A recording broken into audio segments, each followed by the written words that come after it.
तो गाइस आज हम लोग बात करने वाले हैं टॉयज ऑफ गॉड्स के चैप्टर 1 के बारे में, जिसका आज हम रीमेक करेंगे बिकॉज पिछला चैप्टर थोड़ा सा गलत चला गया और उसमें थोड़ी सी मिस इन्फॉर्मेशन भी थी, बट इस बार कोई भी दिक्कत नहीं होने वाली और ये चैप्टर बाद में चेंज नहीं होगा। तो यार अगर आपको ये मांगा पसंद आती है तो make sure to visit the website of original creator. मैं लिंक डिस्क्रिप्शन में डाल दूंगा, वहाँ पे आप चेकआउट कर सकते हैं and make sure to check it out once. तो कहानी की शुरुआत हम देखते हैं बहुत सारे खिलौने और वो अंतरिक्ष में फैले होते हैं। तो अभी हम देखते हैं दो गॉड आपस में बात कर रहे होते हैं कि उनकी लड़ाई की वजह से ही इंसानों के पास उनके खिलौने धरती पे गिर जाते हैं। तभी हमें पता चलता है कि इंसान उस खिलौनों से खेलने की जगह एक दूसरे से लड़ बिछड़ रहे हैं और उनका असली मुखौटा उतर चुका होता है। और हमें वही सीन देखते हैं पास्ट का, जहाँ पे वो दोनों गॉड्स लड़ रहे होते हैं और उन्हीं की लड़ाई की वजह से सारे खिलौने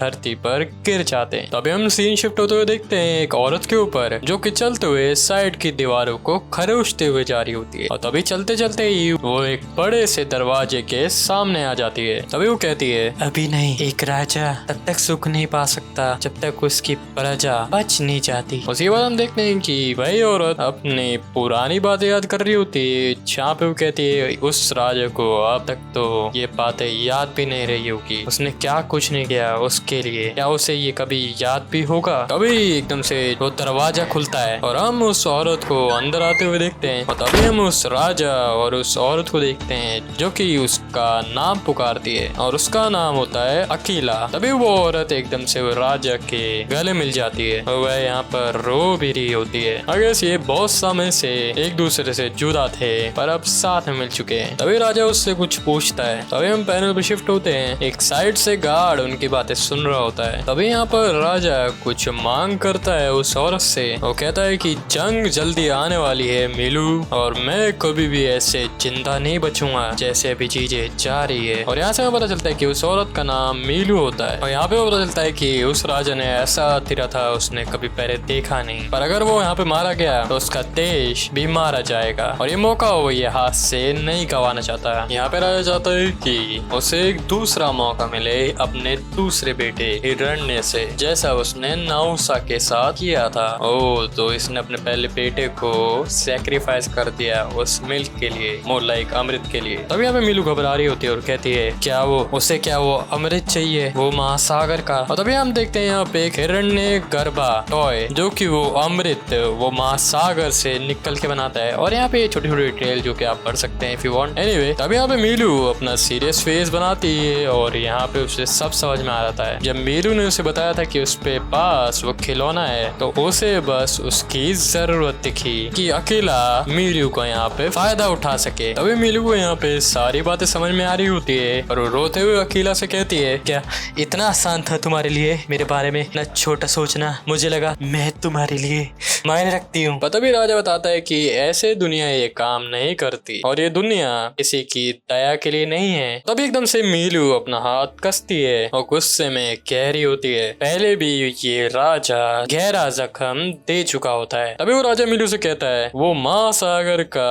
अमृत वो वापस बनाए उस हिरण्य गर्भा खिलौने की मदद से। अभी यहाँ पे राजा उठता है और चलते हुए आगे की तरफ जा रहा होता है और वो मीलू की तरफ पीछे मुड़कर देखता भी नहीं। मोर लाइक यहाँ पे मीलू को वो ऑर्डर दे रहा है कि उसके लिए वो काम करे। पर अगले सीन में हम शिफ्ट होते हैं और देखते हैं एक लड़का जिसने बत्तख को तीर मार दिया होता है और वो एकदम से एक दूसरा तीर निकालता है और एक खाली दीवार की तरफ चला देता है। ओके, इसने पहले बहुत सारे तीर यहाँ पे मार रखे होते हैं। वो हर रोज यहाँ आता है, कल भी आएगा, आगे भी आता रहेगा। वो अपने आप को बस यही बताता रहता है और हम देखते हैं वो अपनी बो निकाल कर एक लंबी दीवार के ऊपर चलते हुए भाग रहा होता है और एक जगह वो रुकता है और चांद की तरफ निशाना लगाते हुए हम देखते हैं कि मीलू उसका नाम पुकारती है जो कि होता है हिरण्य। और तभी हम पास के सीन में जाते हैं जहाँ पे हम देखते हैं कि मीलू को नहीं पता था कि ये प्यार कब भूख में बदल जाएगा और वो अकेला को बता देती है कि उसके पास एक खिलौना है। पर मीलू को ये बात नहीं पता थी कि एक प्यार एक इंसान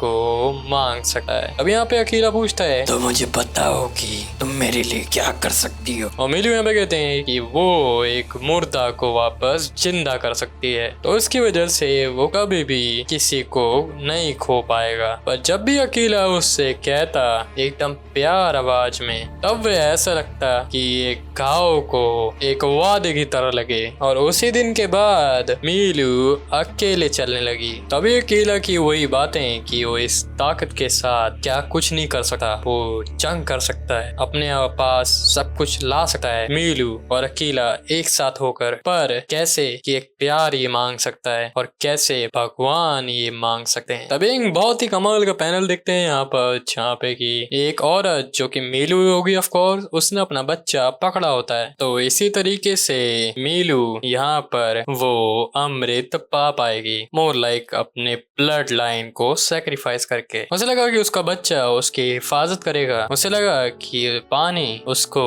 नियमित तौर पर समझेगा, उसे यम का जाप करना ही होगा उसके अपने बच्चे के लिए, नाहुसा के लिए, और वो ऐसा कर नहीं पाई। तो उसने गाया लुलू भी। तभी मीलू ने उसे अच्छे से पकड़ा और महासागर से दूर लेकर चली गई। अभी हम एक पहाड़ी का इलाका देखते हैं जिसका नाम होता है मनुआया। यहाँ पर हमें अन्य जीव जंतु दिखाए जा रहे होते हैं, जहाँ पे कि मीलू उस पहाड़ के रास्ते पर जा रही होती है। तभी मीलू को लगता है कि क्रूअस उसका पीछा कर रहे हैं पेड़ों की मदद से। पर कभी कभार मीलू नाहुसा से बात भी करती थी और शायद भगवान भी उसकी बातों को सुन पाए। अभी हम देखते हैं बहुत सारे बंदर जो कि पेड़ पे चढ़े होते हैं और आगे से यही किरुआस हैं। और यहाँ पे हमें पता चलता है कि किरुआस सूंघ कर ही पहचान लेते हैं कि किसको क्या चाहिए। तभी हमें मीलू को बहुत सारे बंदरों की चहचह सुनाई जा रही होती है और यहाँ पे सारे बंदर अलग अलग घूम रहे होते हैं। तो अभी एकदम अचानक से एक साइड से बंदर आता है और यहाँ पे हमें पता चलता है कि नाहुसा ने शायद यहाँ पे रहना सीख लिया होगा, ना कि किसी का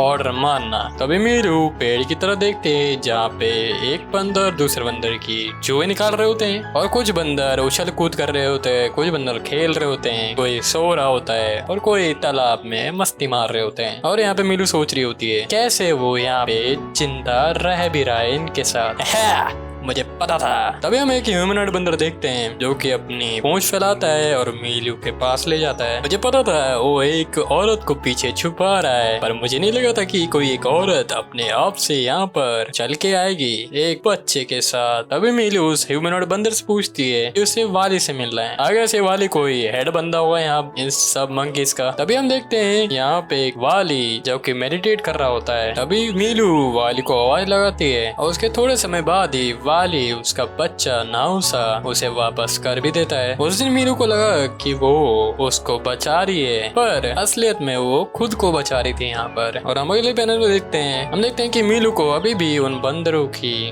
उन हवाओं की और उन जंगलों की आवाजें आती हैं, पर अभी तक मीलू नाहुसा का चेहरा याद नहीं कर पा रही। उसे ये भी याद नहीं कि कैसे वो नाहुसा को उठाती थी, उसे ये भी याद नहीं कि वो कैसे आवाज निकालता था जब वो सोता था। और अगले दिन मीलू ने वो अमृत वो महासागर से अकीला को दे दिया होता है, पर असली वाला नहीं। पर उसको लगा और उसकी सभा को लगा कि वो असली वाला है, और उसी दिन के बाद वो झूठ बन गई और नाहुसा जिया। तो इसी के साथ टॉयज ऑफ गॉड्स का चैप्टर 1 यहाँ पे खत्म होता है। तो अगर आपको ये वीडियो पसंद आई है तो make sure to like, subscribe और शेयर करना है तो कर देना, वरना कोई भी दिक्कत नहीं। मैं मिलता हूँ आप सभी को इन वीडियोस में, तब तक के लिए goodbye. Make sure to support the original creator, मैं लिंक डिस्क्रिप्शन में डाल दूंगा, तो प्लीज चेक इट आउट। उसमें आपको और डिटेल कंटेंट और एक्स्ट्रा पेजेस हेल्प वगैरह मिल जाएगी। तो या